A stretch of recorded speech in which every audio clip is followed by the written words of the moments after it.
Assalamualaikum warahmatullahi wabarakatuh. Halo, saya Meira.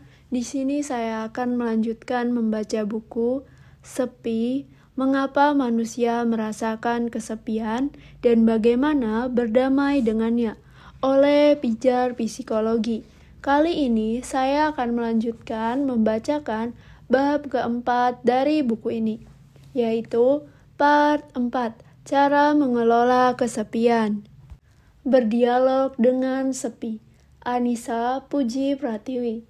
Berdialog dengan orang-orang di sekitar adalah hal yang sering kita lakukan dalam keseharian. Ada berbagai hal yang kita sampaikan melalui dialog tersebut, seperti menyampaikan rasa terima kasih, meminta maaf, memaafkan, atau mengucapkan I love you kepada orang yang kita sayangi. Namun pernahkah kita berdialog dengan sosok yang senantiasa menemani diri kita selama 24 jam penuh setiap harinya? Siapakah sosok ini? Apakah kita telah mengenalnya? Ya, dia adalah diri kita sendiri. Diri yang senantiasa menemani kita menjalani kehidupan dengan berbagai pengalaman hidup, baik yang menyenangkan maupun tidak menyenangkan. Diri yang dapat merasakan kesepian ketika tidak ada yang menemani dan memahaminya. Diri yang juga dapat terluka ketika ada yang menyakiti, mengabaikan, atau meninggalkannya. Salah satu cara untuk berdamai dengan rasa sepi adalah dengan melakukan self-talk. Self-talk merupakan dialog dengan diri sendiri yang dapat dilakukan dengan mengucapkan di dalam hati ataupun menyampaikannya secara lisan dengan jelas. Apabila self-talk dilakukan dengan cara yang positif, maka akan dapat meningkatkan motivasi, kepercayaan diri, fokus perhatian, serta kemampuan dalam pengelolaan energi dan stres, maupun perencanaan tujuan. Berkenalan dengan sumber sepi. Sebelum kita memulai dialog dengan sepi dalam diri, kita perlu mengenali terlebih dahulu stimulus atau sumber rasa sepi yang ada di dalam diri kita. Apabila kita mengenali apa yang menjadi pemicu rasa sepi itu, kita akan dapat mengelolanya secara tepat. Berikut adalah langkah-langkah yang dapat dilakukan untuk berkenalan dengan sumber sepi di dalam diri. Yang pertama, siapkan alat tulis dan buku catatan untuk mencatat proses refleksi. Izinkan diri mengambil waktu sejenak untuk berefleksi dan jujurlah pada diri sendiri dalam melakukan proses refleksi. Akui apa yang terjadi pada diri tanpa menyangkal apapun ataupun menghakiminya. Yang kedua, kenali stimulus. Coba ingatlah kembali dan temukan pola situasi berulang yang menjadi sumber rasa sepi. Situasi apa yang seringkali menjadi pemicu hadirnya rasa sepi di dalam diri. Contoh, ketika sedang sendiri di kamar dan tidak melakukan apapun di malam hari. Yang ketiga, kenali pikiran. Coba ingatlah kembali saat mengalami situasi tersebut, pikiran apa yang terlintas di dalam diri. Contoh, tak ada orang yang bisa memahami apa yang aku rasakan. Semua salahku. Gara-gara aku tertutup, akhirnya tidak ada orang yang mau berteman dekat denganku. Yang keempat, kenali perasaan. Coba ingatlah kembali saat mengalami situasi tersebut, perasaan apa yang hadir di dalam diri. Contoh, rasa sepi dan sedih. Yang kelima, kenali sensasi tubuh. Coba ingatlah kembali saat mengalami situasi tersebut, apa yang dirasakan pada tubuh, bagian mana yang terasa tidak nyaman di tubuh. Contoh, dada terasa sesak dan badan terasa berat. Yang keenam, kenali kecenderungan perilaku. Coba ingatlah kembali saat mengalami situasi tersebut, kecenderungan atau dorongan perilaku apa yang muncul di dalam diri. Contoh, ingin rebahan di kasur dan menelpon teman. Setelah mampu mengalami stimulus atau sumber rasa sepi maupun respon yang ada di dalam diri kita, maka kita akan mampu mengelola rasa sepi tersebut. Self-compassion sebagai fondasi dalam berdialog dengan sepi. Hal mendasar yang perlu kita lakukan sebelum berdialog dengan sepi adalah memahami dan menerapkan terlebih dahulu self-compassion.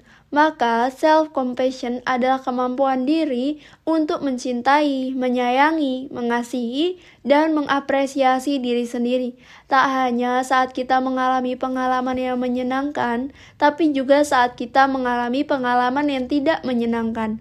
Ketika rasa sepi hadir di dalam diri kita, self-compassion mengajarkan kita untuk menghargai dan menerima sisi kemanusiaan diri kita yang saat ini sedang merasakan sepi. Penelitian pun telah membuktikan bahwa self-compassion ternyata memiliki berbagai manfaat, yaitu meningkatkan kesehatan mental, rasa berharga di dalam diri, sikap positif, regulasi emosi, resiliensi, dan koneksi dengan sosial. Self-compassion terdiri dari 3 elemen, yaitu yang pertama, self-kindness versus self-judgment. Self-compassion mengajarkan kita untuk berbuat baik kepada diri sendiri saat mengalami penderitaan, kegagalan, kesulitan, atau pengalaman yang tidak menyenangkan atau self-kindness. Bayangkanlah momen pada saat kita sedang menghibur dan memberikan kebaikan kepada sahabat yang sedang mengalami kesulitan di dalam hidupnya. Kita mungkin akan merangkulnya, mendengarkan kisah hidupnya dengan penuh penerimaan, memberikan kata-kata yang menenangkan dan menguatkan, memberikan ruang baginya untuk menenangkan diri maupun menawarkan bantuan kepadanya. Kita juga dapat memvalidasi setiap rasa yang ia rasakan tanpa mengabaikan rasa sakit yang ada di dalam dirinya atau mengkritiknya. Seperti inilah kita memperlakukan diri kita sendiri dengan self-kindness. Kita tidak melakukan self-judgment, yaitu menghakimi atau mengkritik diri sendiri saat sedang mengalami pengalaman yang tidak menyenangkan. Yang kedua, common humanity versus isolation. Self-compassion juga mengajarkan untuk memahami bahwa setiap manusia di dunia ini adalah makhluk yang memiliki keterbatasan dan lemah, serta pasti pernah mengalami penderitaan atau pengalaman yang tidak menyenangkan. Common humanity. Kita juga memahami bahwa penderitaan dan ketidakmampuan adalah bagian yang tidak akan pernah lepas dari pengalaman hidup sebagai seorang manusia di dunia. Hal ini menunjukkan bahwa kita tidaklah sendirian. Kita semua sedang berjuang menghadapi tantangan hidup kita masing-masing. Oleh karena itu, kita tidak perlu berlarut-larut dalam perasaan sendiri, menarik diri atau mengisolasi diri dari lingkungan sosial atau isolation. Yang ketiga, mindfulness versus over-identification. Elemen terakhir dalam self-compassion adalah menyadari secara penuh atas pengalaman yang terjadi pada diri here and now. Mindfulness, kita berlatih untuk menyadari dan mengamati pikiran, perasaan, sensasi tubuh, maupun kecenderungan perilaku kita dengan penuh keterbukaan dan kejernihan, tanpa larut ke dalamnya. Apa yang sedang kita pikirkan saat ini? Apakah pikiran kita sedang berjalan-jalan ke masa lalu atau masa depan?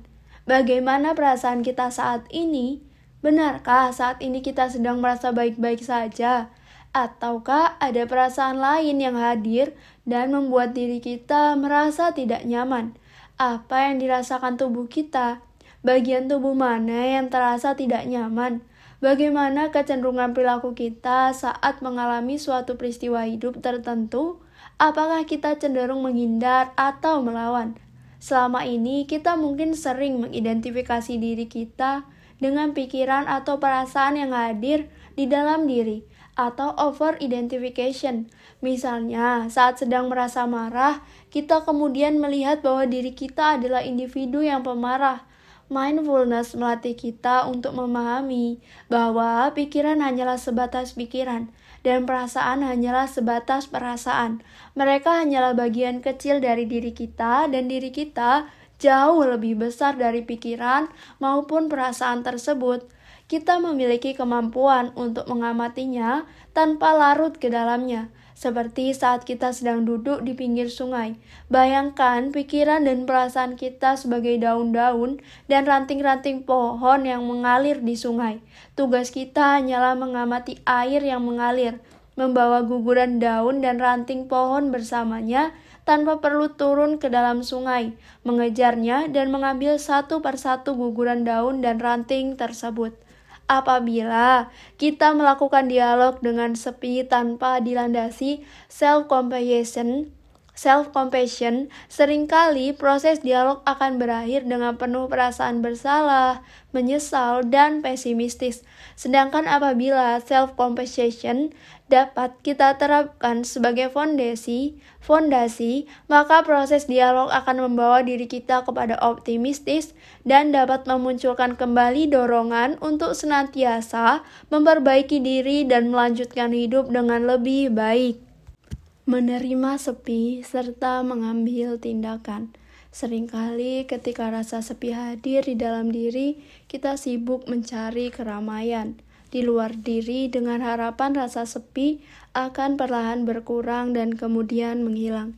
Tanpa disadari, kita menjadi semakin menyangkal dan menghindar. Kita mulai menyibukkan diri dengan melakukan berbagai aktivitas tanpa memedulikan kesehatan fisik maupun psikologis kita. Sebagai contoh, terlalu aktif terlibat dalam berbagai organisasi di kampus, semakin sering bekerja lembur di kantor, berolahraga secara berlebihan, menghabiskan banyak waktu untuk bermain, atau mengobrol dengan teman-teman hingga pagi hari, atau mencari berbagai kegiatan untuk mengalihkan rasa sepi yang ada di dalam diri. Sayangnya, ketika kita selalu menyangkal dan menghindarinya, rasa sepi tersebut hanya mereda sesaat dan akan kembali hadir di dalam diri dengan intensitas yang semakin kuat. Cara untuk berdamai dengan rasa sepi di dalam diri adalah dengan menerimanya. Menerima rasa tidak nyaman dapat mengurangi intensitas perasaan tersebut. Berdasarkan 3 studi penelitian yang dilakukan pada 459 mahasiswa University of California, menerima perasaan dan pikiran negatif dapat meningkatkan kesehatan mental, kesejahteraan psikologis, dan kepuasan hidup, serta menurunkan gejala depresif maupun kecemasan. Menerima juga membantu individu menurunkan perasaan negatif ketika menghadapi situasi yang menekan. Mindfulness merupakan salah satu teknik meditasi untuk melatih penerimaan diri tanpa syarat. Kemampuan menerima diri tanpa syarat dapat meningkatkan fleksibilitas kognitif dan perilaku, sehingga individu menjadi lebih adaptif menyesuaikan diri terhadap lingkungan terkini dengan cara yang bermakna.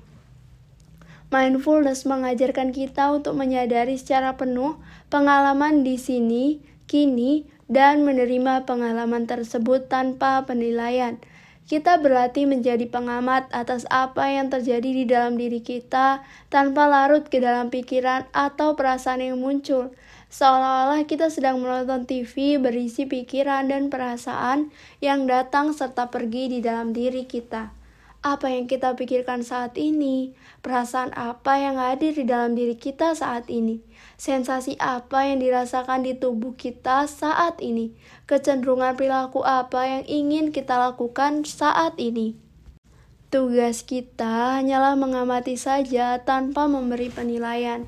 Apakah pengalaman yang hadir tersebut positif atau negatif, baik atau buruk, benar atau salah? Apabila kita mulai terlarut ke dalam pikiran atau perasaan yang hadir, maka perlahan kita dapat kembali mengamati dengan merasakan napas kita, udara yang kita hirup dan embus. Napas adalah jangkar yang membantu kita untuk dapat kembali berada pada momen di sini, kini, tidak larut ke dalam masa lalu maupun masa depan. Berikut adalah langkah-langkah untuk berlatih menerima dengan teknik mindfulness.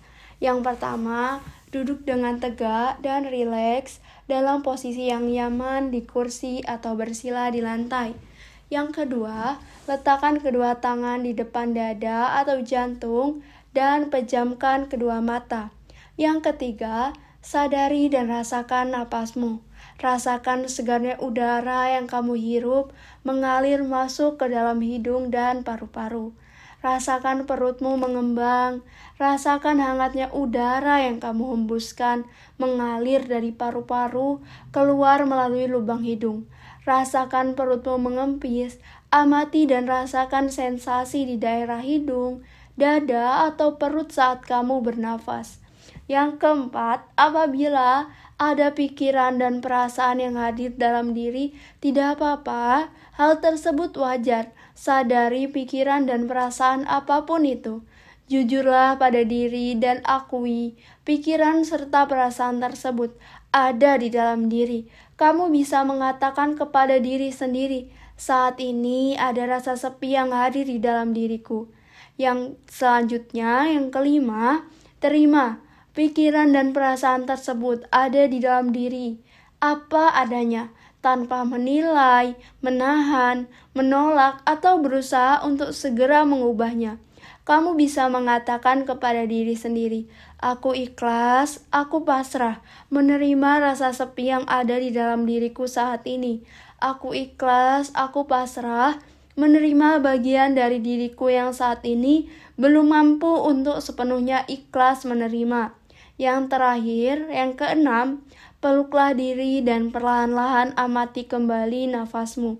Tersenyumlah, rasakan kembali segarnya udara yang dihirup dan hangatnya udara yang dihembuskan hingga merasa jauh lebih nyaman dan latihan dapat kamu akhiri. Latihan ini mungkin terasa tidak mudah untuk dilakukan. Latihan dapat dimulai dalam durasi waktu yang singkat, misalnya 3 menit atau 5 menit. Apabila nantinya sudah mulai terbiasa, perlahan durasi latihan dapat ditingkatkan sesuai dengan kebutuhan dan kenyamanan diri. Memulihkan sepi dengan Ho'oponopono.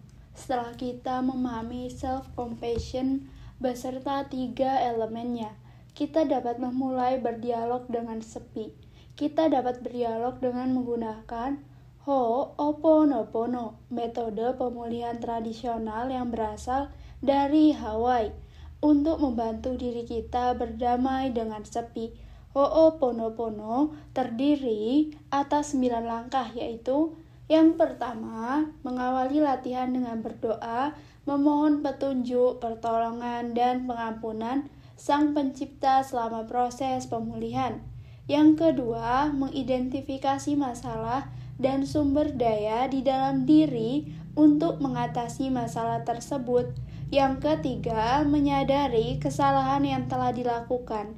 Yang keempat, menyadari konsekuensi negatif dari kesalahan yang telah dilakukan. Yang kelima, melakukan refleksi. Yang keenam, memaafkan diri. Yang ketujuh, melepaskan perasaan negatif. Yang ke-8, berdamai dengan pikiran dan perasaan negatif. Dan yang ke-9, menutup latihan dengan berdoa dan bersyukur kepada Sang Pencipta. Metode ini dilakukan dengan meditasi, latihan pernapasan, dan afirmasi positif. Inti dari Ho'oponopono adalah mengasihi segala sesuatu. Joe Vital, penulis buku Zero Limits, menyatakan bahwa apabila kita mengasihi segala sesuatu, maka akan ada perubahan yang terjadi. Ketika kita mengasihi diri kita sendiri, maka kita akan memulihkan dan membersihkan diri kita sendiri. Saat diri kita pulih secara tidak langsung, kita juga memulihkan orang-orang di sekitar kita. Joe Vital juga menekankan untuk berdoa, memohon pengampunan kepada Sang Pencipta, dan memasrahkan pemulihan kepada Sang Pencipta disertai dengan afirmasi, aku menyesal, maafkanlah aku, terima kasih, aku mengasihimu.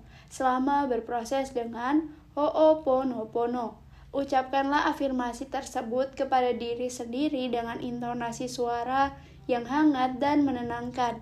Berikan kebaikan kepada diri dengan memeluk hangat diri kita sendiri saat berdialog dengan sepi. Sampaikan rasa penyesalan kepada diri sendiri atas kesalahan atau kegagalan di masa lalu. Minta maaflah kepada diri sendiri dan maafkanlah diri sendiri. Ucapkan terima kasih kepada diri sendiri karena sudah bertahan dan berjuang sampai saat ini. Kemudian sampaikan kepada diri sendiri bahwa kita menyayangi diri kita sendiri sepenuh hati apa adanya. Tersenyumlah sambil tetap memeluk hangat diri sendiri. Di bawah ini ada contoh afirmasi positif yang dapat diucapkan kepada diri sendiri saat berlatih Ho'oponopono. Diriku, aku mohon maafkanlah aku karena sudah membuatmu sakit dan merasa kesepian seperti ini. Maafkanlah aku karena belum mampu menjadi diriku yang terbaik seperti yang kamu inginkan. Diriku, aku telah memaafkanmu. Aku telah memaafkan segala kesalahan dan kegagalan di masa lalu. Aku menerima segala kelebihan dan keterbatasanmu, apa adanya. Terima kasih diriku karena kamu sudah bertahan hingga saat ini. Terima kasih diriku karena kamu sudah berjuang begitu keras sampai detik ini. Diriku, aku menyayangimu sepenuh hatiku, apa adanya. Berdamai dengan si kesepian melalui psikosintesis. Kita dapat juga berdamai dengan si kesepian yang ada di dalam diri kita melalui psikosintesis. Itu merupakan salah satu bentuk terapi dari psikologi transpersonal yang dikembangkan pada tahun 1910 oleh Roberto Assagioli, seorang psikiater berkebangsaan Italia di Zurich, Swiss. Psikosintesis membantu kita untuk melihat adanya keterkaitan berbagai kekuatan yang berbeda dan terkesan saling berlawanan di dalam diri. Kita menjadi pengamat dari sub-kepribadian yang ada dalam diri. Sub-kepribadian merupakan bagian dari kepribadian individu yang memiliki ciri, kebutuhan, keinginan, maupun tujuan sendiri dan berfungsi sebagai alat untuk mengekspresikan diri ke dalam dunia. Dalam konteks terapi ini, kita benar-benar membayangkan bahwa si kesepian punya wujud dan atau punya suara sehingga kita bisa berbincang dengannya. Melalui kacamata psikosintesis, kita melihat si kesepian sebagai salah satu subkepribadian yang ada dalam kita. Si kesepian memiliki kehidupannya sendiri, kebutuhannya sendiri, dan tujuannya sendiri yang tidak jarang berkonflik dengan subkepribadian lain yang ada dalam diri. Hal tersebut terjadi tanpa kita sadari dan membuat diri kita seringkali mengalami frustasi karena konflik batin. Aku tidak ingin melakukan hal itu, tapi kenapa aku melakukannya lagi kali ini? Meskipun demikian, si kesepian yang ada dalam diri dapat kita bentuk ulang dan transformasi. Berdamai dengan si kesepian memerlukan proses agar kita dapat menyadari, menerima, dan mentransformasi subkepribadian agar seluruh potensi di dalam diri dapat berkembang dan bertumbuh. Kita perlu mengenal dan menyadari keberadaan si kesepian di dalam diri terlebih dahulu, seperti bagaimana wujud atau sosoknya di dalam diri kita, ciri-cirinya, pola pikirnya, perasaannya, sensasi tubuh yang kita rasakan, dan kecenderungan perilaku kita saat ia hadir, serta situasi apa yang menjadi pemicu kehadiran di dalam diri kita. Apabila kita mampu mengenal si kesepian dengan lebih baik, maka kita dapat berdialog dengannya. Dalam proses dialog, kita berlatih untuk memahami si kesepian secara lebih mendalam dengan tetap menerapkan 3 elemen self-compassion yang telah kita pelajari sebelumnya. Sebagai contoh, apa yang ia pikirkan tentang diri kita, perasaan apa yang ia rasakan terhadap kita, pengalaman masa lalu apa yang membuatnya terluka, sehingga menghambat pertumbuhan diri kita saat ini. Dan kehadirannya bertujuan untuk melindungi diri kita dari apa?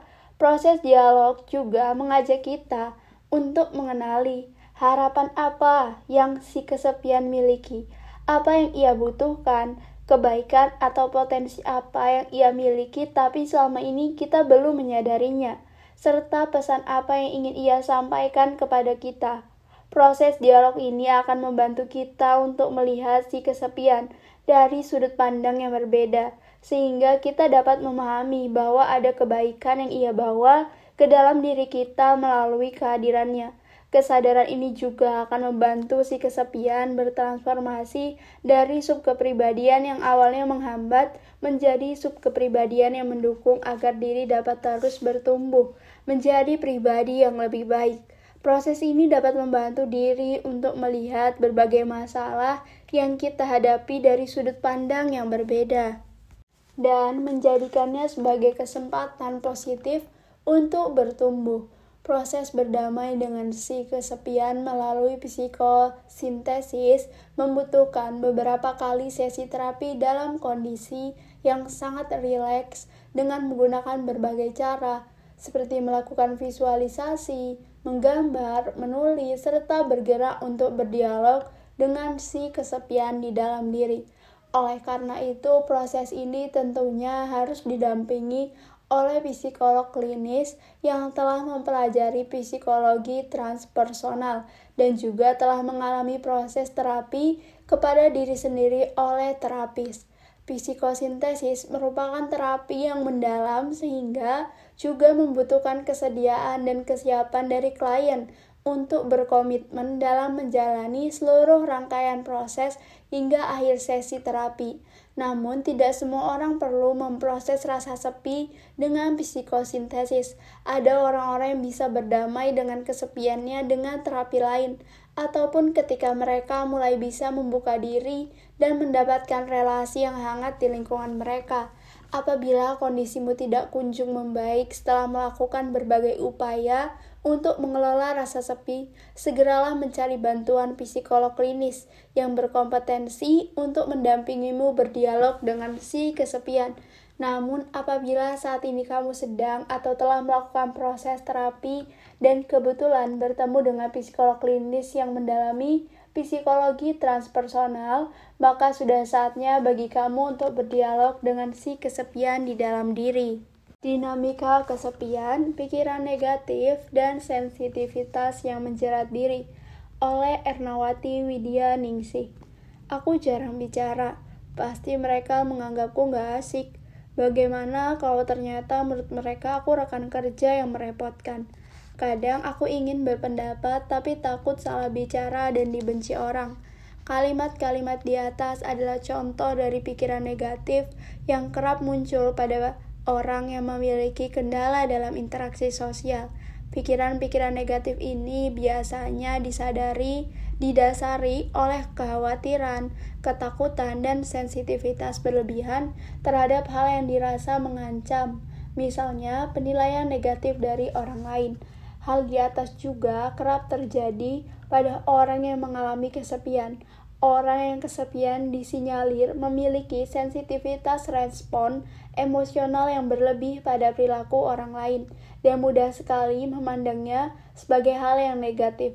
Sensitivitas yang berlebihan ini disadari atau tidak disadari, digunakan untuk melindungi diri dari penolakan maupun ancaman sosial lainnya. Apabila dibiarkan berlarut-larut, hal ini dapat mempengaruhi kualitas hubungan dengan orang lain. Oleh karena itu, penting bagi kita untuk mengenali dan mengelola pikiran negatif serta sensitivitas dalam diri. Kesepian dan sensitivitas berlebihan. Kesepian merupakan pengalaman subjektif akibat adanya perasaan terasing, tersisih, atau terisolasi dari relasi sosial. Setiap orang dapat mengalami kesepian dengan jenis ataupun alasan yang berbeda, terlepas dari penyebabnya. Berbagai penelitian menunjukkan bahwa orang yang mengalami kesepian cenderung menunjukkan adanya peningkatan perhatian dan kepekaan pada isyarat sosial seperti bahasa nonverbal dari lawan bicara. Mereka seperti memiliki mesin scan yang lebih peka untuk menangkap dan memproses informasi dari gerakan tubuh, ekspresi wajah, nada suara, dan gerakan atau kontak mata dari lawan bicara. Bagi sebagian orang, mendengarkan orang lain yang merespon dengan suara keras mungkin bukanlah suatu masalah. Namun bagi orang yang memiliki kepekaan berlebih pada isyarat sosial, hal ini dapat dipandang sebagai bentuk penolakan yang mengancam.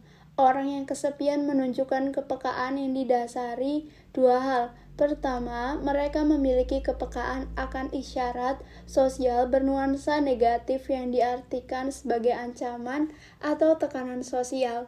Orang yang kesepian lebih mudah menangkap ekspresi wajah lawan bicara yang menunjukkan emosi negatif seperti marah, takut, atau sedih. Mereka cenderung memiliki kewaspadaan berlebih untuk melindungi diri dari ancaman dan tekanan sosial. Sayangnya, usaha melindungi diri seringkali dilakukan dengan menarik diri yang dapat memperburuk rasa kesepian dalam diri mereka. Kedua, mereka memiliki kepekaan pada isyarat sosial yang dapat memberi sinyal akan adanya kesempatan untuk membangun kembali koneksi dengan orang lain. Orang yang kesepian mampu mengenali ekspresi wajah bahagia dan nada suara yang bersahabat. Hal ini diyakini karena adanya keinginan untuk dapat menjalin interaksi dengan orang lain sebagai usaha untuk melepas kesepian yang mereka alami. Lalu, mengapa orang yang kesepian cenderung memiliki sensitivitas yang berlebihan? Orang yang mengalami kesepian biasanya merasakan adanya jarak dan keterasingan dari lingkungan sosialnya atau disebut juga isolasi sosial. Isolasi sosial yang mereka rasakan dipersepsikan serupa dengan perasaan tidak aman. Rasa tidak aman inilah yang memicu adanya sensitivitas yang berlebihan akan ancaman sosial atau tambahan di lingkungan. Tanpa disadari, orang kesepian memandang dunia sosial sebagai tempat yang penuh ancaman. Misalnya, seorang remaja mengalami kesepian karena sulit mencari teman. Ketika ia berada di dalam lingkungan pertemanan baru, ia menjadi waspada terhadap ekspresi verbal maupun nonverbal dari teman-temannya. Kewaspadaan ini memperkuat ketakutan dalam diri dan membuat ia lebih sensitif terhadap ekspresi yang ditangkap sebagai bentuk penolakan.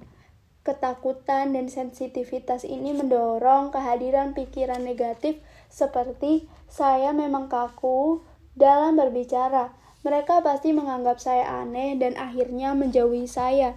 Ya, tidak mungkin rasanya untuk punya teman. Kesepian dan pikiran negatif. Selain sensitivitas berlebihan, orang yang kesepian juga cenderung mengembangkan pikiran-pikiran negatif dan meramalkan interaksi sosial yang lebih buruk di masa mendatang. Mereka lebih mudah mengingat hal negatif dari pengalaman interaksi sebelumnya dan memicu munculnya pikiran negatif. Sebagai contoh, sapaan yang tidak dibalas oleh teman memicu pikiran negatif. Jangan-jangan ia tidak menyukaiku. Tanpa disadari, mereka yang kesepian meyakini pengalaman negatif sebelumnya sebagai skenario yang akan terjadi kembali suatu saat nanti. Mereka seolah-olah mengharapkan sekaligus meramalkan interaksi yang buruk akan terjadi kembali. Harapan dan ramalan akan adanya interaksi yang buruk inilah yang membuat mereka cenderung lebih fokus pada perilaku orang lain. Perilaku yang mengonfirmasi dan menguatkan keyakinannya akan kondisi interaksi sosial yang buruk. Hal ini seolah-olah membenarkan prasangka negatif yang diramalkan oleh pikiran mereka sendiri. Pada akhirnya, keyakinan pada pikiran dan prasangka negatif ini membuat mereka secara aktif menjauhkan diri dari calon lawan bicara. Mereka pun biasanya meyakini bahwa jarak sosial ini terjadi di luar kendali mereka, yaitu disebabkan karena orang lain. Dampak sensitivitas berlebihan dan pikiran negatif. Selain memiliki sensitivitas berlebihan terhadap informasi sosial yang bernuansa negatif, orang yang mengalami kesepian juga kurang tertarik pada aktivitas atau hal-hal sosial yang positif. Hal ini membuat mereka cenderung lebih termotivasi untuk menghindari perilaku sosial yang negatif dan tidak termotivasi untuk mengejar perilaku sosial yang positif.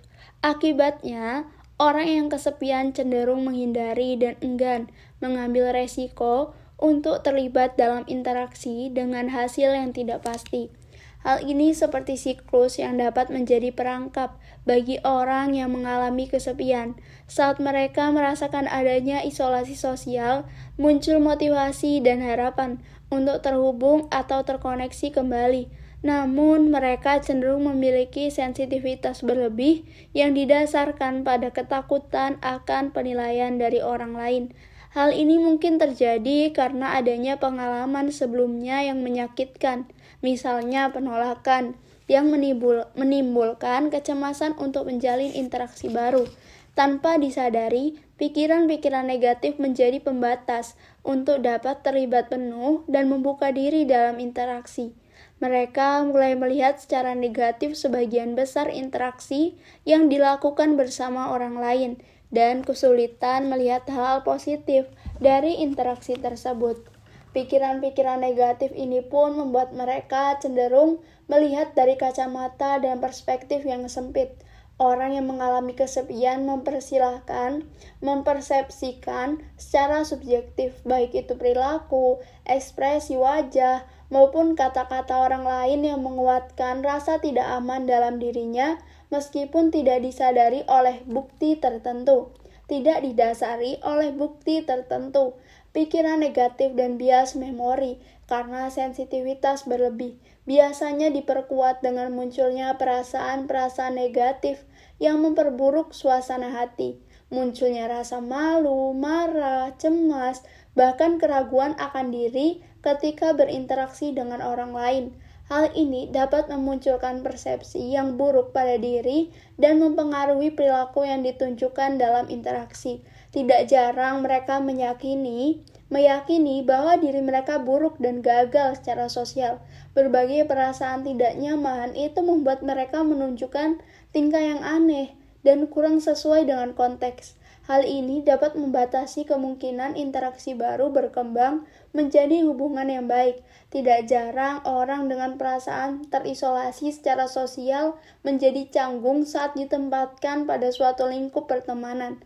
Pikiran negatif menjadi penghalang seseorang dapat menampilkan diri apa adanya dan berinteraksi secara nyaman dengan orang lain. Bagaimana mengelola pikiran yang negatif dan sensitivitas berlebihan? Mengelola pikiran negatif adalah hal yang menantang untuk dilakukan, apalagi jika pola berpikir negatif sudah menjadi kebiasaan berpikir yang tertanam dalam diri, baik itu karena faktor genetik atau karena adanya proses belajar dari lingkungan. Terkadang kita tidak menyadari pikiran negatif yang kita miliki. Kita membiarkannya merusak hingga semakin lama kita masuk dan terhanyut di sana. Lalu, apa yang dapat dilakukan agar tidak terhanyut di dalam pusaran pikiran negatif? Berikut adalah serangkaian cara yang dapat dilakukan untuk mengelola pikiran negatif kita. Yang pertama, menyadari pikiran negatif, Negative Automatic Thoughts atau NATS. Pikiran hanyalah sebagian kecil dari diri kita.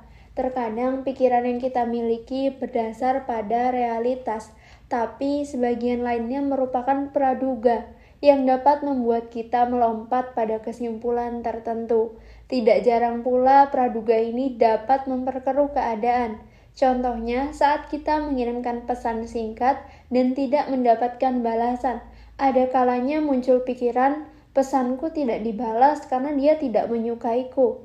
Jika kita telah lebih lanjut, praduga terkait lawan bicara yang tidak menyukai kita merupakan kesimpulan yang melompat dan cenderung kurang realistis. Ada berbagai kemungkinan lain yang dapat menjadi alasan mengapa pesan balasan belum kita dapatkan. Misalnya karena yang bersangkutan terlalu sibuk sehingga belum memiliki kesempatan untuk membalas pesan. Adanya gangguan jaringan atau hambatan lain. Alih-alih berusaha memahami dan berpikiran positif, tidak jarang diri kita justru meyakini praduga bahwa lawan bicara tidak menyukai kita. Pikiran seperti ini disebut Negative Automatic Thoughts atau NATS karena pikiran ini cenderung pesimis, tidak realistis dan secara otomatis muncul di benak kita. Kita berharap pikiran ini pergi, tapi ia seperti radio yang terus berbicara di benak kita dan tidak dapat kita matikan. Melawan NATS dan berusaha menghilangkannya biasanya merupakan hal yang sia-sia karena ia akan semakin kuat berada di benak kita. Kita tidak akan pernah dapat mengendalikan dan menghalanginya hadir di benak kita. Hal yang dapat dilakukan adalah mengizinkan NATS datang dan kemudian membatalkannya dengan menemukan alternatif yang lebih seimbang dan lebih dapat dipercaya. Menyadari NATS dapat dilakukan dengan membuat catatan mengenai seperti apa yang terjadi. Tuliskan situasi yang terjadi. Kita dapat menggunakan who, sedang bersama siapa, what, apa yang dilakukan, where, berada di mana, when, kapan terjadinya, untuk mempermudah merumuskan situasi yang terjadi. Lalu, apa pikiran yang muncul di benak kita saat hal ini terjadi? Tuliskan pikiran dan seberapa besar dalam persen keyakinan akan pikiran tersebut. Selanjutnya, bagaimana perasaan kita? Definisikan perasaan dan seberapa besar dalam persen intensitasnya saat itu. Dan yang terakhir, kecenderungan respon perilaku seperti apa yang kita lakukan dalam situasi tersebut.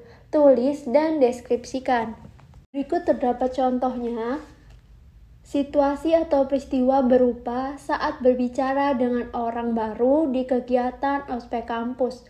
Perasaannya berupa cemas 90%, tidak pede 100%, insecure 80%. Pikiran otomatisnya, aku tampak bodoh 80%, dia pasti menganggap aku aneh atau gak asik 100%. Respon atau perilaku yang dilakukan, contohnya, aku lebih banyak diam dan menghindari percakapan. Saat mencobanya untuk pertama kali sangat wajar jika terasa sulit.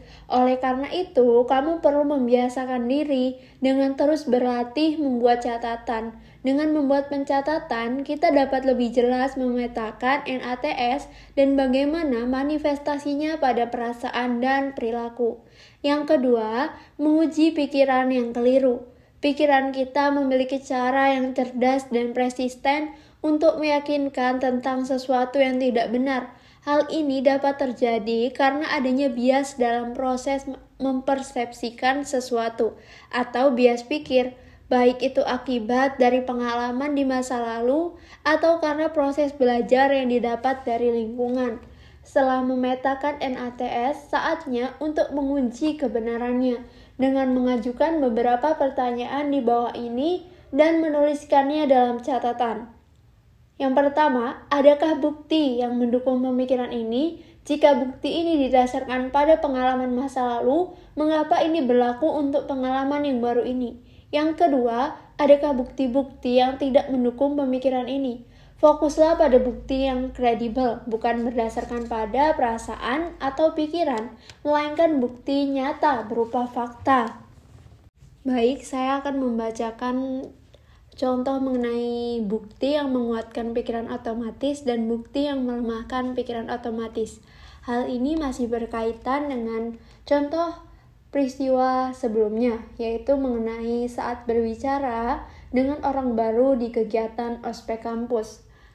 Contoh bukti yang menguatkan pikiran otomatis berupa, aku kurang terampil dalam berkomunikasi. Aku belum mengenal orang itu sehingga belum mengenal karakternya.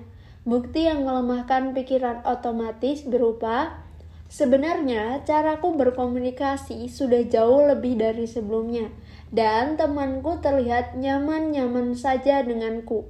Topik pembicaraan adalah hal umum yang aku pahami, jadi aku dapat menjawab pertanyaan jika tidak sibuk dengan kecemasanku sendiri. Ketiga, mencari pikiran alternatif. Setelah menemukan bukti baik yang mendukung maupun tidak mendukung NATS, sekarang saatnya untuk menjadi hakim bagi keduanya. Akan lebih mudah menjadi hakim yang adil apabila kita memosisikan diri sebagai pengamat, bukan sebagai subjek yang memiliki pikiran tersebut. Ambillah waktu untuk menenangkan diri dan memberi jarak pada pikiran. Jika perlu, visualisasikan diri sedang menjadi hakim atas pikiran yang dimiliki oleh seorang teman, bukan atas pikiran diri sendiri. Sekarang, temukan pikiran alternatif, yaitu pikiran yang lebih seimbang. Pemikiran yang baru ini akan mempertimbangkan semua bukti yang membuat kita lebih bijak dalam berpikir. Saat menghadapi situasi yang sama, cobalah temukan sebanyak-banyaknya dan sertakan derajat keyakinan dalam persen pada masing-masing pikiran alternatif tersebut. Contoh pikiran alternatifnya berupa, cara berkomunikasiku mungkin memang belum sempurna, jadi ini adalah kesempatan untuk melatihnya. Derajat persennya sebesar 70%. Kita memang belum saling mengenal, tapi tidak ada masalah selama aku berkomunikasi dengan baik dan sopan. Derajatnya 80%. Kalau aku tidak paham topik pembicaraan ini, kesempatan untuk menambah wawasanku. Bahkan aku tidak perlu banyak bicara, cukup bertanya saja. Derajatnya 80%. 4. Memeriksa kembali perasaan dan pikiranmu. Setelah berhasil menemukan pikiran alternatif yang lebih seimbang, cobalah periksa kembali perasaan dan pikiran kita. Ajukan pertanyaan di bawah ini dan tuliskan di dalam catatan. Bagaimana perasaan dan pikiran saat ini? Seberapa besar dalam persen masih meyakini pikiran negatif? Apakah merasa lebih baik saat ini? Coba perhatikan adakah perubahan yang dirasakan pada perasaan dan pikiran saat ini. Saat memeriksa kembali perasaan, sangat penting untuk jujur pada diri sendiri. Tidak masalah jika mengalami gejolak emosi dan sedang dalam kondisi tidak baik-baik saja. Ingat, kita sudah memahami bagaimana pikiran negatif yang berusaha dilawan justru akan muncul semakin kuat. Sama halnya dengan perasaan kita. Saat kita berusaha menunjukkan perlawanan pada perasaan, hal ini akan semakin menguras energi dan justru dapat memperburuk suasana hati. Suasana hati yang buruk dapat mengarah pada munculnya NAT dan berpengaruh pada respon perilaku kita. Sikap jujur dan apa adanya akan kondisi diri dapat membuat kita lebih santai dan tidak memaksakan diri untuk selalu berpikiran positif. Contoh mengenai perasaan dan pikiran saat ini. Contohnya, aku dapat mengikuti alur pembicaraan dengan baik sehingga aku merasa baik-baik saja dan lebih percaya diri. Presentasenya sebesar 80%. Lalu, aku tidak lagi berpikir bahwa aku tambah bodoh dan dianggap tidak asik. Presentasenya sebesar 0%. Yang kelima, menjadi pendengar yang baik. Saat berada dalam situasi sosial, orang yang mengalami kesepian memiliki kecenderungan untuk fokus pada diri dan pada pikiran negatifnya sendiri. Orang yang kesepian biasanya tidak benar-benar hadir dan terlibat dalam percakapan. Sebagian pikirannya mendengarkan orang lain, tapi sebagian pikiran lainnya sibuk dengan dialog diri yang negatif.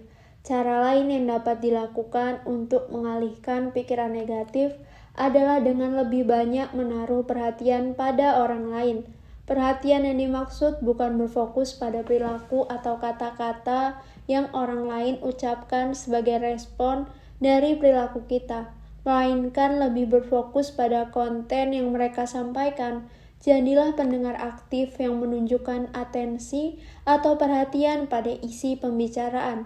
Saat benar-benar fokus dan berkonsentrasi pada isi dari pembicaraan orang lain, kita dapat mematikan radio atau negatif self-talk yang ada di dalam pikiran. Terkadang ada kalanya kita mulai kehilangan fokus pembicaraan dan kembali terlarut dalam pikiran negatif.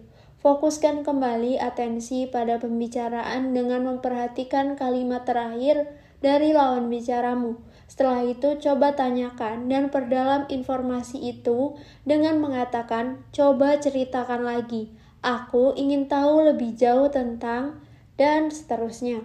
Tidak hanya membantumu dalam mengalihkan fokus atensi dari pikiran negatifmu, kemampuanmu sebagai pendengar yang baik ini juga dapat meningkatkan kemampuanmu dalam berinteraksi dengan orang lain. Pengingat, tidak apa-apa untuk meminta bantuan profesional. Memaksakan pikiran positif tidak akan membantu, terutama saat kamu mengalami permasalahan mental kronis seperti kecemasan, depresi, dan permasalahan kesehatan mental yang lain. Jika kamu merasa kesulitan mengelola pikiran sehingga menyulitkanmu dalam memenuhi tanggung jawab sehari-hari atau menikmati hidup, berkonsultasilah pada ahli dalam bidang kesehatan mental seperti psikolog dan psikiater. Konseling dan terapi dengan ahli dapat membantumu mengatasi perubahan hidup, mengurangi penderitaan emosional, dan mengalami pertumbuhan diri. Dari diskoneksi menjadi terkoneksi dengan merawat relasi oleh Isnaniar Nur Fitri. Mitos kesepian karena tidak punya teman. Kesepian kini menjadi permasalahan global yang dirasakan orang-orang di hampir seluruh belahan dunia. Pandemi membuat kita mengalami diskoneksi dengan lingkungan secara fisik maupun emosi. Dan hal itu juga membuat kita berjarak dengan orang lain, keluarga, serta alam. Pembatasan kegiatan dari lingkungan sosial berdampak besar terhadap meningkatnya rasa kesepian. Perasaan yang diikuti dengan kesedihan, rasa tidak aman, dan rasa kosong ini bisa dialami oleh siapa saja. Kesepian adalah sebuah pengalaman yang sangat subjektif, dan bagaimana ia bisa menjadi pengalaman banyak orang merupakan mekanisme yang kompleks. Kesepian hadir karena banyak sebab. Pengalaman itu muncul tidak selalu karena minimnya relasi sosial seseorang. Misalnya, beberapa orang menganggap orang-orang yang telah berpasangan dan memiliki relasi romantis tidak akan merasa kesepian. Faktanya, 61% mereka yang telah menikah mengalami kesepian, baik secara fisik maupun emosi. Seseorang yang berpergian sendiri dan lebih suka memilih untuk sendiri, tidak selalu merasakan pengalaman kesepian karena ia suka sendiri. Ia hanya sedang sendiri, secara objek sendiri, dan belum tentu merasa kesepian. Sebaliknya, ketika kita melihat orang-orang berkumpul ramai atau berpasangan, belum tentu pula mereka merasakan koneksi terhadap satu dengan yang lain dalam sebuah kelompok atau relasinya. Mereka sedang berkumpul atau berdua secara objek tidak sendiri dan belum tentu merasa terkoneksi, bahkan bisa saja mengalami kesepian, pengalaman si subjek dalam sebuah relasi. Inilah mengapa kesepian adalah sebuah pengalaman yang subjektif dan sangat personal, bahwa sendirian secara objek sendiri tidak sama dengan kesepian. Subjek mengalami rasa kesepian. Kesepian adalah pengalaman yang kompleks. Selain karena pengalaman ini bergantung sekali dengan sumber daya seseorang, apakah ia merasa terkoneksi di dalam sebuah relasi, apakah ia memiliki relasi yang cukup dalam dan berkualitas, apakah ekspektasinya sudah terpenuhi di dalam sebuah relasi, apakah ia merasa tertinggal, being left out, dan masih banyak lagi manifestasi kesepian yang dialami oleh seseorang. Dari penjabaran tersebut, kita bisa sepakati bahwa kesepian bukan semata-mata karena tak punya banyak teman atau tak ada teman yang hadir menemani.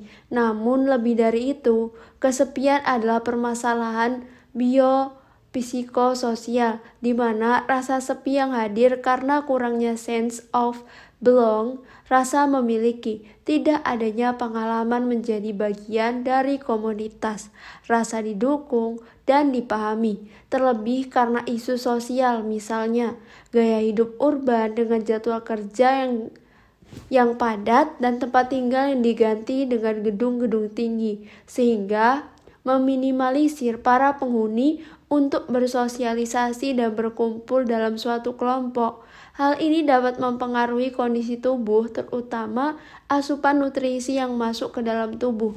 Lebih jauh, hal ini dapat berkembang menjadi penyakit kronis seperti penyakit jantung, hipertensi, stroke, penyakit paru-paru, dan gangguan metabolisme.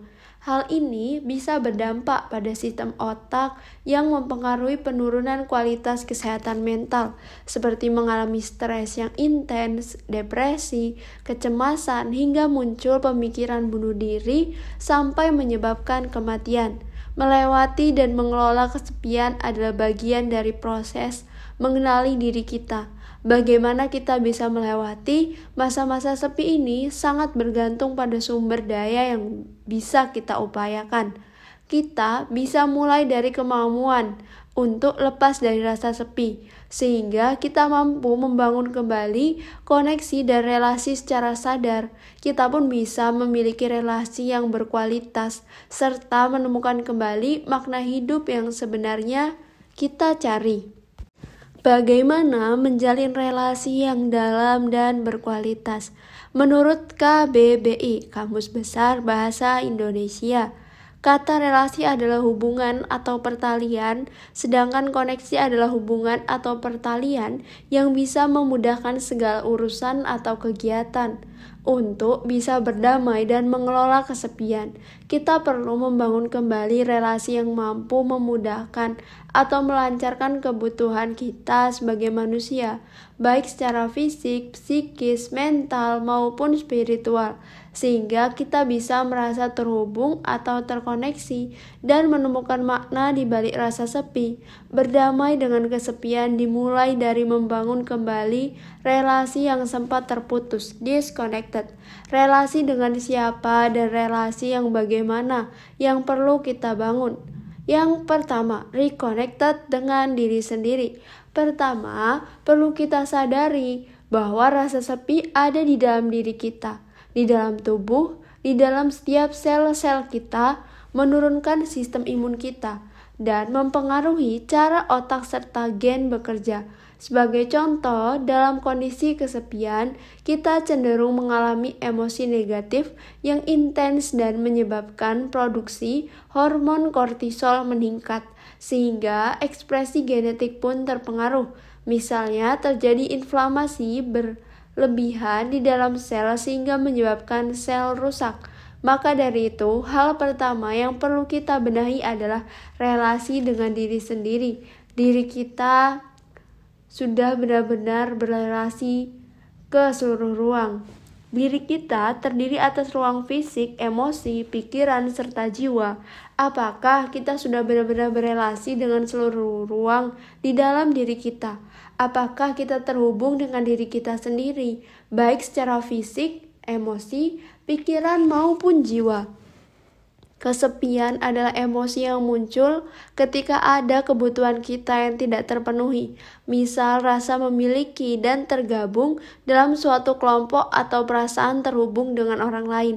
Kesepian hadir untuk menyadarkan kita bahwa ada kebutuhan diri yang belum kita penuhi.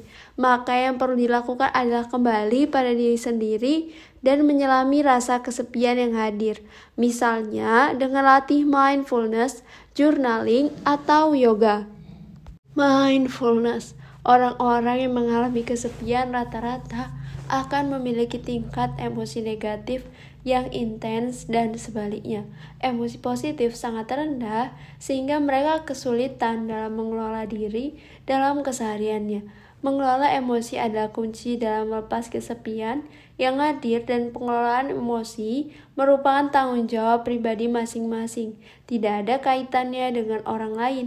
Diri kita lah yang sewajarnya mengelola apa yang ada dan muncul dalam diri kita, baik itu perasaan, pikiran, termasuk kesepian. Salah satu cara yang bisa dilakukan untuk mengelola emosi dalam kasus ini kesepian, yaitu dengan mindfulness.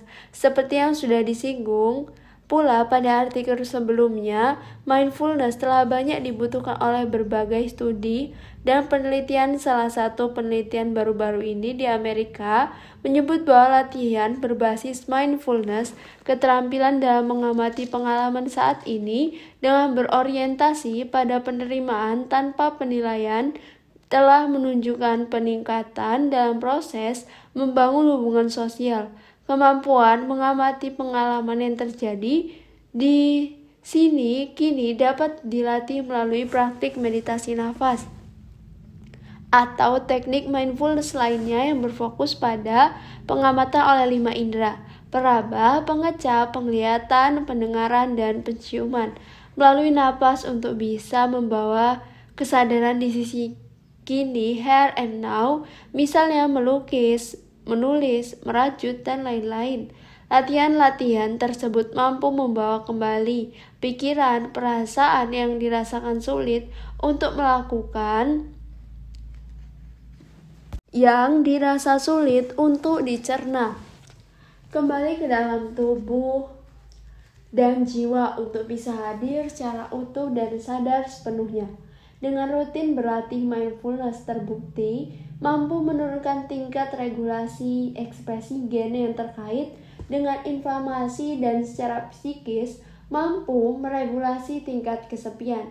Hal ini dapat terjadi karena mindfulness mengembangkan kesadaran diri menjadi lebih sadar dalam mengelola emosi maupun diri sendiri, serta mengembangkan kemampuan transendensi diri, mampu menyadari dan memahami hal-hal yang tidak terlihat yang banyak ditemukan di alam semesta. Hal tersebut mampu membantu menciptakan sikap empati dan ulas asih dalam diri dan orang lain, sehingga kita mampu menghadirkan perasaan keterhubungan secara sosial yang akan berkembang menjadi rasa memiliki, rasa aman, diterima, dipahami, dan didukung di dalam sebuah kelompok. Journaling atau upaya untuk mencatat hal-hal yang terjadi sehari-hari terbukti memiliki efek terapeutik sehingga bisa digunakan untuk membantu memetakan emosi dan pikiran yang sedang hadir saat ini.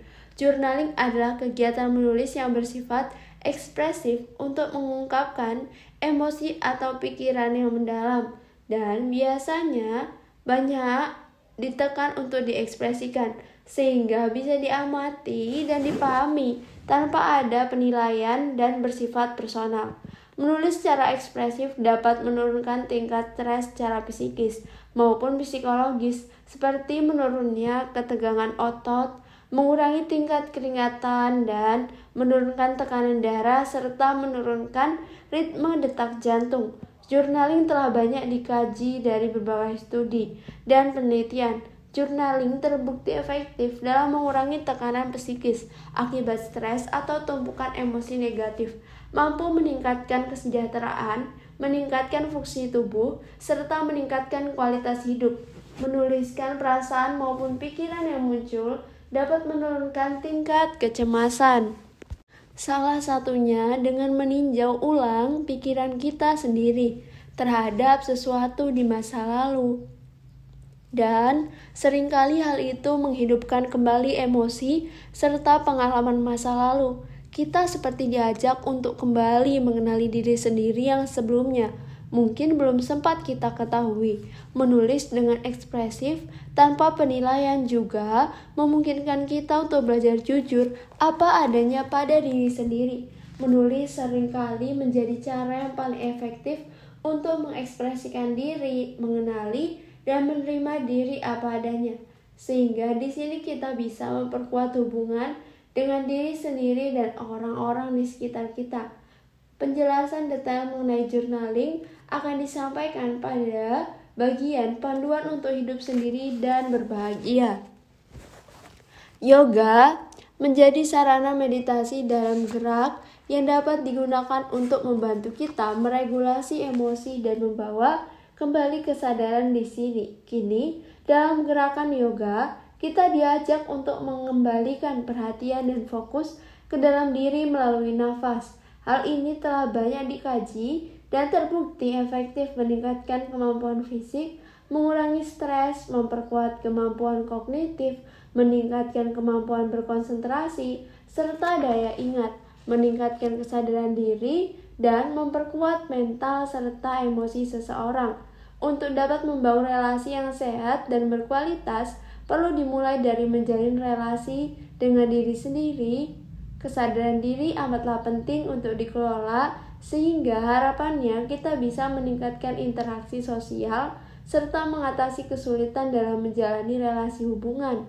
Berlatih yoga mengubah banyak perspektif tentang hubungan interpersonal dan melahirkan Kesadaran baru yang banyak membuat mereka yang berlatih jauh lebih sadar, welas asih, penuh perhatian, dan sadar diri. Dari komunitas yoga, banyak orang kemudian bertemu dengan teman baru, komunitas dan keluarga baru, mengalami pengalaman spiritual hingga menemukan tujuan hidup, serta berkontribusi pada kebahagiaan yang lebih besar. Pada kebaikan yang lebih besar. Yang kedua, reconnect dengan lingkungan sosial. Kunci dari kesepian adalah membangun kembali keterhubungan. Kali ini, keterhubungan yang perlu dibangun kembali adalah terhubung dengan orang lain di dalam lingkungan sosial. Mengapa ini penting dan perlu diusahakan? Manusia adalah salah satu spesies yang hidup dalam kelompok. Secara alami, kita membutuhkan koneksi dengan orang lain dalam satu kelompok atau lebih. Kebutuhan terkoneksi dan terhubung ini sama pentingnya dengan kebutuhan makan dan rasa aman. Karena itulah kemampuan menjalin relasi begitu penting untuk kita miliki. Karena itu termasuk kebutuhan dasar kita sebagai manusia. Pada zaman dulu, orang-orang berkelompok untuk bertahan hidup, dari mencari makanan hingga melindungi diri dari bencana alam dan serangan. Manusia modern sekarang ini masih membawa kebutuhan untuk berkelompok dan saling terkoneksi. Relasi dan rasa terhubung membawa dampak positif pada kestabilan emosi, seperti meningkatkan mood, serta baik untuk kesehatan fisik maupun mental. Kesiapan kita dalam membangun relasi dan terhubung dengan orang lain terutama dipengaruhi oleh kesiapan kita dalam membuka diri terhadap lingkungan sosial, entah itu lingkungan sosial yang baru atau membangun relasi kembali dengan lingkungan sosial sebelumnya. Belajar mengizinkan orang-orang untuk masuk ke dalam diri kita, buka telinga, buka mata, buka hati untuk mereka yang datang dan menyambut mereka dengan kerelaan diri untuk berbagi bersama. Kita belajar mulai untuk membuka diri dengan bergabung dalam komunitas support group. Itu adalah sekelompok orang dengan pengalaman dan fokus yang sama yang saling memberikan dukungan emosional serta moral satu sama lain. Di dalam support group biasanya akan banyak berbagi cerita atau pengalaman antar satu dengan lainnya. Saling berbagi pengalaman dalam kasus ini kesepian, mendengarkan dengan penuh empati, dan mencoba merefleksikan cerita maupun pengalaman-pengalaman kesepian dari anggota kelompok. Diketahui mampu memberikan rasa memiliki, dipahami, dan didukung, yang mana pengalaman tersebut tidak kita temukan selama mengalami kesepian. Bagi beberapa orang yang mengalami kesepian, membangun kembali relasi sosial tidaklah mudah. Adanya rasa tidak percaya diri, tidak merasa cukup layak didengar maupun diakui, atau perasaan lain yang membuat diri sulit untuk membuka kesempatan membangun relasi sosial. Itu tidak apa, itu wajar. Hal pertama yang perlu disadari adalah kita benar-benar terhubung dengan diri sendiri. Lalu, apa saja kemampuan yang perlu kita miliki untuk menjalin relasi menjadi pertanyaan selanjutnya. Beberapa cara berikut dapat digunakan untuk merawat relasi dan perasaan terhubung dengan orang lain, sehingga kita bisa menjadi lebih tahan terhadap munculnya rasa kesepian yang mungkin saja datang. Pertahankan koneksi. Luangkan waktu bersama keluarga, terlebih di saat kegiatan banyak dihabiskan di dalam rumah. Maka manfaatkan untuk kembali terhubung dengan anggota keluarga. Ini sangat membantu untuk bertahan melawan kesepian. Bagi anggota keluarga yang jauh, menjaga hubungan sosial dengan memanfaatkan teknologi juga dapat dilakukan dengan berbagai platform online media sosial. Kini media sosial telah banyak memberikan fitur keterhubungan dan memungkinkan orang untuk tetap terhubung dengan berbagai cara. Menjaga aktivitas fisik dan mental. Olahraga memiliki manfaat bagi kesehatan fisik dan psikis, khususnya untuk menjaga mood dan kognisi. Penelitian menyebutkan bahwa rutin berolahraga atau aktivitas fisik yang menantang secara mental dapat mengurangi resiko demensia. Aktivitas fisik ini juga baik dilakukan di alam bebas. Selain bisa terhubung kembali dengan tubuh lewat olahraga, kita juga sekaligus bisa terhubung dengan alam.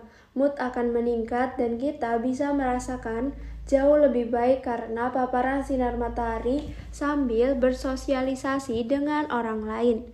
Kelola emosi dengan rutin.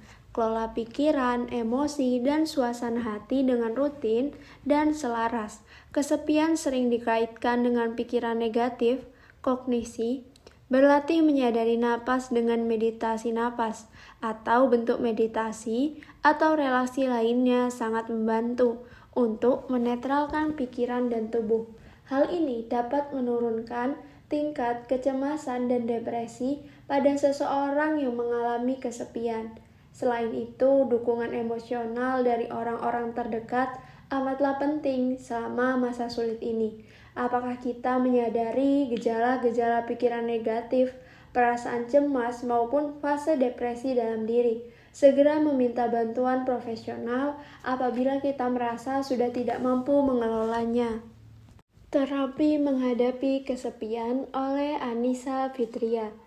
Bicara mengenai obat kesepian, saya ingin mulai dengan mengutip perkataan seorang klien dalam sebuah sesi konseling. Mbak, ternyata untuk didengarkan orang lain itu mahal ya. Saya rindu untuk bisa didengarkan seperti ini. Selama ini saya kesepian. Bagi saya, kalimat tersebut seperti sebuah pengingat bahwa kebutuhan akan keberadaan orang lain dan keinginan untuk saling terhubung sebenarnya sangat esensial dalam kehidupan manusia. Kesepian adalah emosi alamiah manusia, sehingga boleh dan wajar sekali jika kita merasakan kesepian. Akan tetapi pemenuhan kebutuhan akan rasa sepi seringkali kita abaikan karena beranggapan diri ini lemah, merepotkan, atau dengan berbagai alasan lainnya. Kesepian dirasakan karena adanya kesenjangan antara interaksi sosial yang dibutuhkan dengan yang dicapai. Kesenjangan tersebut dapat berupa kuantitas seperti banyak sedikitnya relasi yang ada, maupun kualitas seperti keakraban, kepuasan, dan kenyamanan dengan relasi yang dimiliki. Seringkali seseorang tetap bisa merasakan kesepian meskipun berada di tengah keramaian atau sedang bersama orang lain. Untuk itulah ada penelitian yang menyebutkan bahwa kualitas relasi dianggap sebagai kunci utama dalam menjelaskan kesepian. Melalui penjelasan di atas, kita dapat memahami bahwa kesepian tidak hanya diwakili oleh perasaan, elemen emosi, tapi juga persepsi yang merupakan bagian dari aktivitas mental, elemen kognitif. Dinamika ini menjadikan kesepian sebenarnya bukan hanya sekedar merasa sendiri, melainkan mengandung pengalaman subjektif yang kompleks dan unik bagi setiap individu. Ada kalanya kesepian dapat diredakan secara mandiri, misalnya dengan menulis jurnal syukur, gratitude journal, berlatih kata-kata positif untuk diri sendiri, afirmasi, terlibat dalam kegiatan sosial, merawat binatang peliharaan, menghubungi teman atau anggota keluarga yang dipercaya, dan berlatih meditasi. Namun, jika cara tersebut tidak efektif dan kesepian yang dirasakan sudah mengganggu keberfungsian dalam aspek berbagai kehidupan, misalnya pekerjaan relasi dan aspek kehidupan lainnya, serta menjadi kesepian kronis, maka seseorang perlu segera mendapatkan penanganan psikolog atau psikiater. Perbedaan respon setiap individu berkaitan dengan beberapa faktor, seperti status pernikahan, melajang, cerai, duda, atau janda, tidak berpartisipasi dalam kelompok sosial, sedikit teman, hubungan yang penuh tekanan, pensiun, kehilangan pasangan, budaya individualis, dan lain-lain. Dinamika mencari bantuan pun tidak selalu mudah, karena kesepian bisa menimbulkan sikap mengkritik yang berlebihan, serta penilaian negatif terhadap diri sendiri maupun orang di sekitar. Selain itu, kesepian dapat membuat seseorang terjebak dalam perilaku menyakiti diri sendiri yang memperburuk kualitas dan kuantitas interaksi dengan semakin berkurangnya kualitas hubungan. Maka semakin rentan pula seseorang mengalami kesepian kronis. Akibatnya, kemampuan untuk berempati dan memahami berbagai sudut pandang pun menjadi lemah. Bahkan ketika sesungguhnya ia sangat membutuhkan koneksi yang bermakna dengan orang lain. Resiko ini secara konsisten ditemukan pada beragam usia, jenis kelamin, dan status kesehatan. Dalam jangka panjang, kesepian dapat memicu reaksi psikologis yang lebih buruk, seperti aku tidak penting bagi siapapun, tidak ada yang membutuhkanku, aku tidak berharga, aku merasa kosong, atau aku seperti tidak ada. Reaksi-reaksi tersebut begitu erat kaitannya dengan ide bunuh diri, gangguan depresi, gangguan kecemasan, fobia sosial, gangguan makan, dan gangguan fisik seperti penyakit jantung.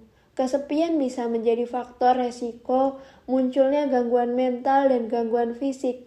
Sebaliknya, orang yang cemas, depresi, atau dengan penyakit fisik lainnya juga dapat memunculkan perilaku mengisolasi diri untuk mengurangi tekanan hidup sehingga rentan mengalami kesepian. Untuk itulah dalam mengembangkan intervensi yang efektif dibutuhkan pemeriksaan yang menyeluruh terhadap penyebab, gejala, faktor, resiko, dan konsekuensi kesepian terhadap aspek hidup lainnya. Social brain, evolusi, dan kesepian. Pada bagian ini, mari kita lihat kesepian dan kebutuhan untuk terhubung dengan orang lain dari sudut pandang yang lebih positif, yaitu melalui peranannya dalam kehidupan manusia.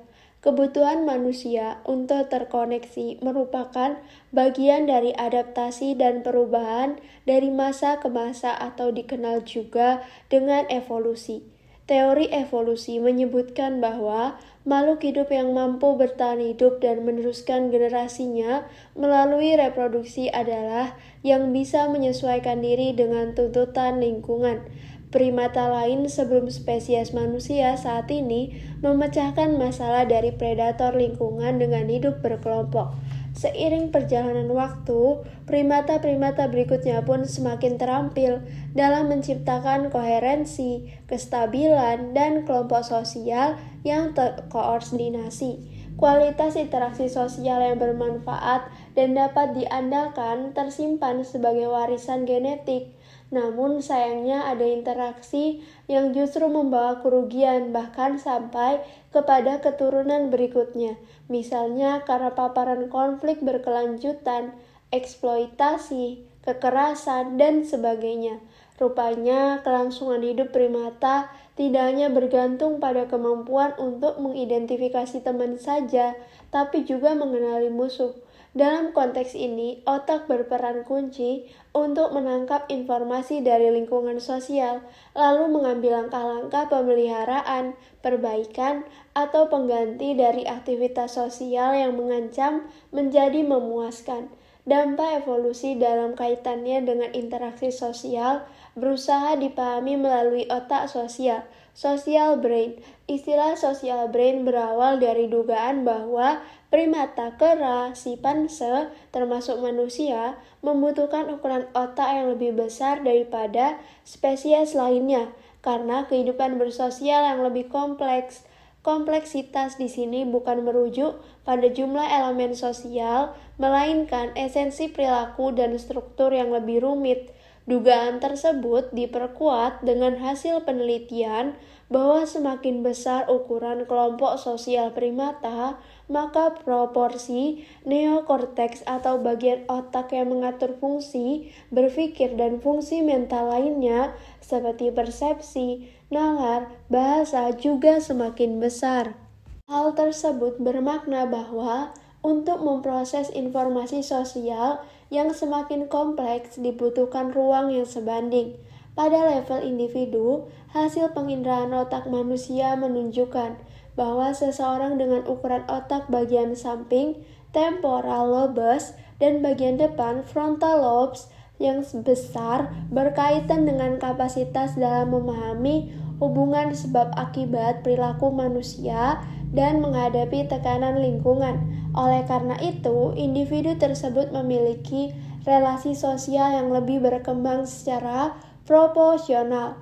Kedua bagian otak tersebut diketahui bertanggung jawab atas aktivitas mental seperti regulasi diri, atensi, antisipasi, pengolahan informasi suara, dan lain-lain.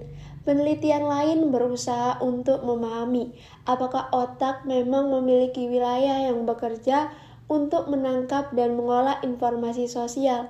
Hasilnya menunjukkan bahwa otak akan mengolah informasi sosial secara detail dan spesifik bergantung pada stimulus yang dihadirkan. Sebagai contoh, ekspresi wajah kartun dan manusia akan diproses di wilayah berbeda.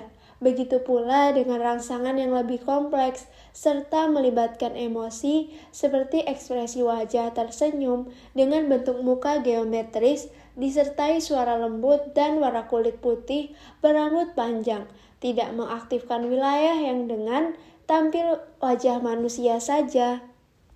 Penelitian di atas menunjukkan bahwa otak manusia sangat sensitif terhadap stimulus sosial sehingga kemampuan tersebut disebut dengan kognitif sosial. Proses kognitif ini melibatkan pemrosesan informasi tentang diri sendiri, orang lain, hubungan interpersonal, dan interaksi sosial yang penting, yaitu adaptasi sosial. Kognisi sosial terdiri atas banyak proses kognitif, termasuk persepsi wajah, tatapan mata, ekspresi wajah, prosidi, irama, dan penekanan dalam berbicara, gerakan tubuh, dan isyarat, memahami dan membuat kesimpulan tentang keadaan mental orang lain, membentuk penilaian orang lain, dan refleksi diri dan hubungannya dengan orang lain. Kerusakan serius pada wilayah sosial brain dapat berujung pada gangguan mental kompleks di mana pemrosesan informasi sosial menjadi tidak normal, seperti pada kasus skizofrenia dan autisme. Persepsi oleh otak bahwa manusia tidak memiliki hubungan sosial yang cukup bermakna, yaitu kesepian, dikaitkan dengan langkahnya interaksi yang saling menguntungkan, altruisme, dan kemungkinan peningkatan antisipasi terhadap situasi yang merugikan diri sendiri. Kondisi ini memantik motivasi untuk mempertahankan diri sehingga individu menjadi menarik diri dan semakin merasa kesepian. Proses mempertahankan diri tersebut hadir melalui proses bawah sadar karena pengambilan keputusan yang diambil hanya mengacu pada kemungkinan saja. Respon tersebut boleh jadi membantu untuk menjaga kelangsungan hidup seseorang sementara. Akan tetapi, jika respon tidak sehat tersebut terus dipertahankan, otak memulai serangkaian penyesuaian pada perilaku dan perubahan kerja saraf, hormonal, seluler, hingga gen yang berdampak negatif bagi penyesuaian diri, kesehatan, dan kesejahteraan mental. Di balik semua proses di atas, dengan merasa kesepian, tubuh sebenarnya sedang menyampaikan pesan kepada manusia untuk melakukan sesuatu agar kembali mampu menghadapi tekanan lingkungan dan bertahan hidup. Seluruh proses inilah yang kemudian menjadi sistem proteksi mental yang dikerjakan oleh otak sosial manusia ketika seseorang kembali terhubung dengan lingkungannya secara proporsional. Tubuh berusaha mengoptimalkan perlindungan dalam bentuk penghiburan terhadap kesulitan, pencegahan perilaku merusak ketika berhadapan dengan bahaya. Regulasi terhadap ketakutan yang berlebihan, berpikir logis, dan bertanggung jawab terhadap ketidaktahuan dan ketidakpastian yang bisa muncul kapan saja dalam kehidupan. Intervensi pada kesepian. Kegiatan terapi untuk kesepian dapat dilakukan secara individual, kelompok klien yang merasakan kesepian, support group seperti penyintas perang, atau kelompok dengan latar belakang tertentu, seperti kasus wanita bercerai. Hasil penelitian menunjukkan bahwa program intervensi untuk mengatasi kesepian sebagian besar menargetkan pada salah satu dari 4 tujuan berikut ini. Pertama, mengubah kognitif terkait kesepian, pandangan terhadap diri sendiri, serta interaksi dengan orang lain. Kedua, memberikan pelatihan keterampilan sosial, misal berbicara di telepon, memberi dan menerima pujian, serta meningkatkan keterampilan komunikasi nonverbal. Ketiga, peningkatan keterlibatan sosial dan dukungan sosial, program pendampingan, program body care, panggilan converse. Keempat, memperluas kesempatan melakukan kontak sosial, misal melakukan kegiatan sosial bersama atau volunteering. Di antara keempat tujuan tersebut, program yang dirancang untuk mengubah kognitif terbukti memiliki efektivitas paling besar untuk mengurangi kesepian dibandingkan program lainnya. Pendekatan kognitif biasa dikenal dengan Cognitive Behavioral Therapy atau CBT. Selain CBT, interferensi juga menunjukkan hasil cukup memuaskan adalah program yang menitik beratkan pada keterlibatan sosial dan dukungan sosial. Sementara itu, intervensi lainnya menunjukkan hasil yang beragam. Data di atas menunjukkan bahwa program intervensi yang berfokus pada komunikasi dan kesempatan untuk berinteraksi dengan orang lain saja belum cukup tanpa menargetkan pada proses mental individu yang bersangkutan. Penggabungan lebih dari satu strategi intervensi disertai evaluasi serta pengendalian teratur juga disarankan untuk meningkatkan efektivitas. Namun, pada paragraf berikutnya, kita akan memfokuskan pembahasan pada pendekatan CBT. Cognitive Behavioral Therapy (CBT). Target utama CBT adalah untuk mengurangi kesepian dan identifikasi dan mengubah rekonstruksi pikiran negatif yang muncul secara otomatis terhadap diri sendiri, orang lain, dan hubungan sosial yang dimiliki. Dalam prosesnya, klien akan diajak untuk membuktikan verifikasi pikiran maladaptif yang selama ini diyakini sebagai satu-satunya panduan dalam berperilaku dan cara pandang untuk menyelesaikan masalah kesepian yang dirasakan. Pikiran maladaptif muncul dalam bentuk narasi negatif dari proses berpikir menyimpang atau dikenal dengan istilah bias kognitif. Proses berpikir yang menyimpang dapat dilatar belakangi oleh beragam alasan. Salah satunya rekaman memori pengalaman di masa lalu.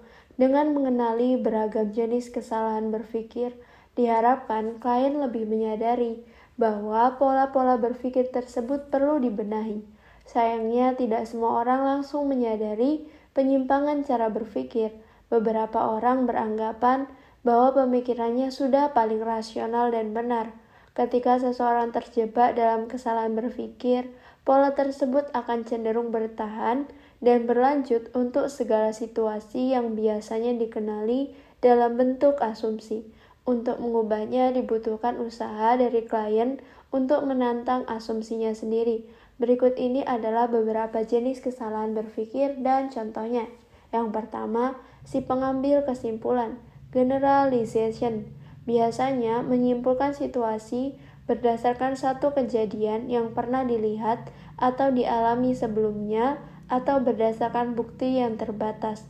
Ekspresi pikiran biasanya diungkapkan dengan kata selalu, tidak pernah, tidak satu orang pun, dan semua orang. Sebagai contoh, ketika membuat satu kesalahan, seseorang biasanya mengatakan, "Aku tidak berguna." Jika mendapatkan penolakan, ia beranggapan tidak ada yang mencintaiku. Atau ketika mendapat perilaku yang tidak nyaman dari orang lain, ia berpikiran tidak ada yang menyukaiku. Yang kedua, si pembaca pikiran, mind reading, biasanya berlaku seolah-olah tahu apa yang dipikirkan oleh orang lain dan mengapa orang lain bersikap demikian. Celakanya, dari kesalahan berpikir ini seseorang bisa berkeyakinan bahwa orang lain juga setuju terhadap asumsi tersebut. Apalagi jika asumsi tersebut bersifat negatif yang lama-lama berbahaya bagi keberhargaan diri seseorang, self-esteem. Sebagai contoh, aku bisa merasa bahwa dia tidak menyukaiku. Dia kelihatannya berpikir kalau aku aneh, Mereka terlihat tidak menginginkanku ada di antara mereka. Yang ketiga, si kaca pembesar dan penyaring, magnification dan filtering. Biasanya hanya mengambil bagian negatif dan memfokuskan pada hal buruknya saja, tanpa melihat sisi lain dari keseluruhan situasi. Sebagai contoh, dosenmu dan temanmu mengatakan bahwa hasil karyamu bagus, tapi ketika menunjukkan kepada orang tua, ibumu mengatakan bahwa warnanya kurang cocok. Setelah itu kamu merasa bahwa karyamu tidak lagi menarik dan sempurna karena mendapat opini mengenai warna tersebut. Yang keempat, si pemikir hitam putih, polarized thinking, biasanya memiliki pola pandangan yang ekstrim seperti hanya ada gagal dan berhasil, benar dan salah, cantik dan jelek, dan lain-lain. Sebagai contoh, ketika gagal menjalin pertemanan baru, maka selamanya saya akan sendiri tanpa teman yang memahami. Yang kelima, si melebih-lebihkan, catastrophizing. Biasanya pola ini tampak dalam pertanyaan bagaimana kalau. Kemudian seseorang mengekspektasikan kejadian buruk akan terjadi dan tidak akan mampu menghadapinya. Sebagai contoh, gimana kalau nanti orang lain marah lalu aku sedih lagi? Aku tidak akan kuat menghadapinya.